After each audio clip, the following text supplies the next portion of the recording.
Esta é Seul, a capital da Coreia do Sul, que você provavelmente conhece. E esta é a nova capital que você provavelmente nunca ouviu falar, e que a Coreia do Sul tem construído do zero nos últimos 20 anos. À primeira vista, eu sei que isso não parece tão interessante, já que a Coreia do Sul não é o primeiro país a mudar sua capital. Mas tenha paciência. Se você olhar mais de perto o motivo pelo qual o país está fazendo isso, a situação revela coisas muito mais intrigantes e curiosas. O fato é que Seul tem se tornado um problema cada vez maior para a Coreia do Sul. Embora geralmente seja uma vantagem para um país ter uma mega cidade global como Seul, no caso da Coreia, isso tem se tornado uma desvantagem. Sua capital tem sufocado cada vez mais o país, sugando sua economia e se tornando um dos motivos pelos quais sua população está rapidamente diminuindo. E ao que tudo indica, o que parece ser uma notícia inocente sobre a mudança da capital é, na verdade, uma tentativa desesperada do país de mudar seu futuro sombrio. Então, por que Seul se tornou um grande problema para o seu próprio país? Por que a Coreia do Sul está tentando construir uma nova capital e por que está falhando em fazer isso? Bom, hoje você vai descobrir tudo isso e um pouco mais. Se você gosta de temas como esse, se inscreva no canal, porque estamos muito próximo dos 100 mil inscritos, e tudo isso é graças a vocês. Se preparem para o episódio de hoje e seja bem-vindo ao Aqui Eu Te Mostro.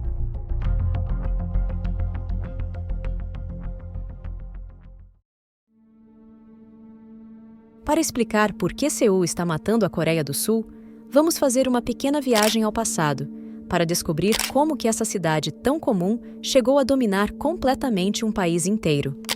Nos anos 50, após a Segunda Guerra, a Coreia do Sul era, em muitos aspectos, o oposto do país que é hoje. Um país pobre, mas com um crescimento populacional bastante rápido, ou seja, tinha muita gente nascendo e pouco dinheiro rodando. A maioria das pessoas vivia no campo, e esse povo estava até que muito bem distribuído pelo país. E até então, Seul não era muito maior ou mais importante do que as outras grandes cidades do país. Mas foi nessa década que isso começou a mudar de várias formas. Naquela época, o país lançou uma política econômica de apoio às maiores empresas do país, o que deu início ao milagre econômico coreano. Essa política, como o próprio nome já diz, deveria trazer grandes benefícios para todo o país e salvar a sociedade coreana da pobreza. Mas o lado complicado disso é que essa política estava fortemente focada em Seul, para onde todo o dinheiro do país estava indo e onde todas as grandes empresas e fábricas estavam localizadas. Ou seja, embora a economia de todo o país estivesse crescendo, na realidade, praticamente todo o crescimento estava ocorrendo só na cidade de Seul. Assim, mais e mais pessoas do campo e de outras cidades acabaram se mudando para lá. Eventualmente, o governo percebeu que isso estava começando a se tornar um problema.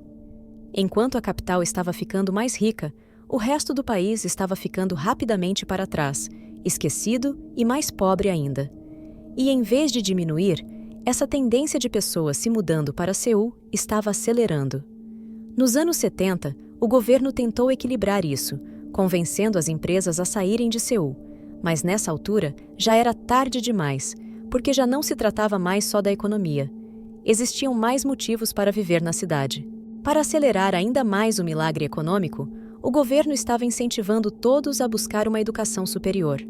Mas, como todos os empregos estavam em Seul, todos que queriam ir para a faculdade também queriam estudar na capital. Como resultado, as universidades em Seul lucraram muita grana e aumentaram em prestígio e qualidade, enquanto as escolas nas regiões estavam fechando por falta de demanda e falta de dinheiro. E quando todas as maiores empresas e melhores escolas já estavam concentradas na capital, todas as outras indústrias seguiram o mesmo caminho. Em vez de as empresas saírem da capital, tudo e todos estavam se mudando para Seul. Ao longo das décadas, a área metropolitana de Seul estava ficando maior e mais rica a cada ano, concentrando mais e mais da população e do dinheiro do país. O fato é que, quando um número crescente de empresas e pessoas começou a se mudar para Seul, a vida no resto do país começou a se tornar cada vez mais difícil. Os empregos estavam desaparecendo, as escolas estavam fechando, todas as pessoas que queriam dinheiro e emprego estavam indo embora e simplesmente não havia muito o que fazer. Mesmo que tudo fora de Seul estivesse se transformando em periferia, ainda havia pessoas vivendo por lá. O intrigante é que existem funcionários do governo nesses lugares. Enquanto as pessoas morarem nesses lugares, o governo precisa manter os serviços funcionando, mesmo que eles operem para menos pessoas a cada dia.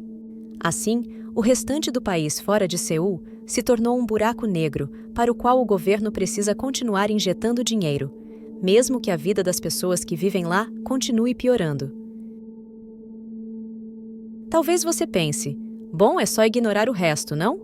Mas a real é que isso é ruim para todo o país, e é ruim também para as pessoas em Seul. O problema de quase tudo estar em Seul é que quase todo mundo precisa estar lá também. Mais da metade da população do país vive na área metropolitana de Seul, fazendo dela uma das cidades com a maior densidade populacional e com uma das moradias mais caras do planeta. Você precisa de muito dinheiro para viver num lugar legal por aqui. Especialmente para pessoas de baixa renda, viver em Seul é incrivelmente caro, o que obriga centenas de milhares delas a viver nos chamados apartamentos Jokbang, subdivididos ilegalmente em pequenas unidades, e em apartamentos no subsolo, conhecidos como banjia, originalmente construídos como bunkers subterrâneos para uma guerra com a Coreia do Norte, mas que se tornaram a única opção para famílias que não podem pagar por outra coisa. E não é apenas a habitação que é o problema. Embora Seul tenha todos os bons empregos e escolas, ainda não há o suficiente deles em uma única cidade para nem metade do país.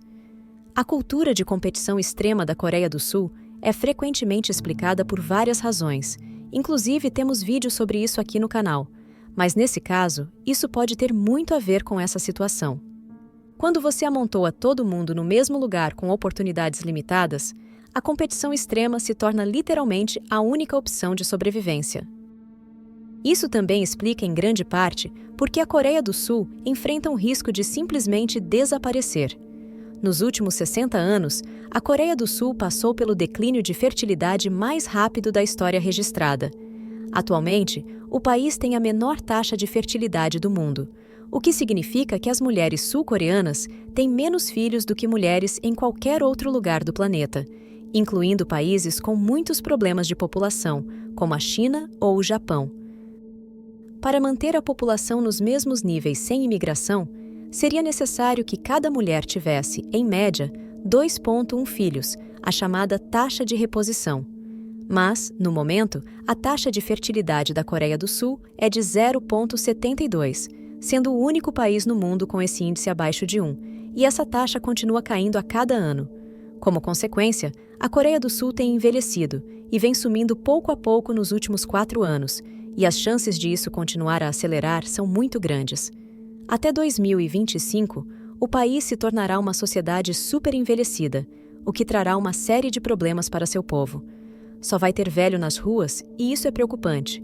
O mais complicado é que o sistema social e econômico de um país que passa por um declínio tão rápido vai se tornar completamente insustentável, à medida que a Coreia do Sul vai ter um número crescente de idosos que precisam se aposentar, cuidados de saúde e outras formas de suporte, e cada vez menos jovens para pagar por isso com seus impostos. Isso está me lembrando um certo sistema do Brasil. À medida que esse problema cresce, mais cedo ou mais tarde o sistema vai quebrar e simplesmente não haverá dinheiro suficiente para pagar por tudo. Na Coreia do Sul, o alto custo de criar uma família é a principal razão pela qual muitas pessoas evitam ter filhos. O país é o mais caro do mundo para sustentar uma família, e a situação é ainda pior em Seul. Viver em Seul significa enfrentar altos custos de moradia e uma intensa competição por vagas em boas escolas, o que leva muitos pais a gastar em tutoria e educação privada. Além disso, os melhores empregos estão concentrados na cidade, obrigando as famílias a permanecerem lá. Esse ciclo de altos custos e necessidade de emprego bem pago faz com que muitos coreanos optem por não ter filhos. Em muitos aspectos, a capital da Coreia do Sul, Seul, domina o país, esgotando seus recursos por ser grande demais. Para resolver esse problema, o governo criou um plano que também não está funcionando. No início dos anos 2000, decidiram construir uma nova capital, Sejong, e transferir para lá as funções administrativas e seus funcionários, na esperança de que a economia e as pessoas também se mudassem. O objetivo era criar uma nova metrópole para equilibrar a dominância de Seul, mas isso não está acontecendo como esperado. Apesar de ter sido decidido há mais de 20 anos, o plano de transferir a estrutura administrativa e governamental da Coreia do Sul para Sejong ainda não se tornou realidade e talvez nunca se torne. O processo está progredindo lentamente e enfrenta uma oposição bem grande, especialmente dos funcionários do governo e políticos que não desejam se mudar. Eles argumentam que, mesmo que eles se mudem, as escolas, cultura e infraestrutura permaneceriam em Seul, tornando Sejong uma opção pouco atraente.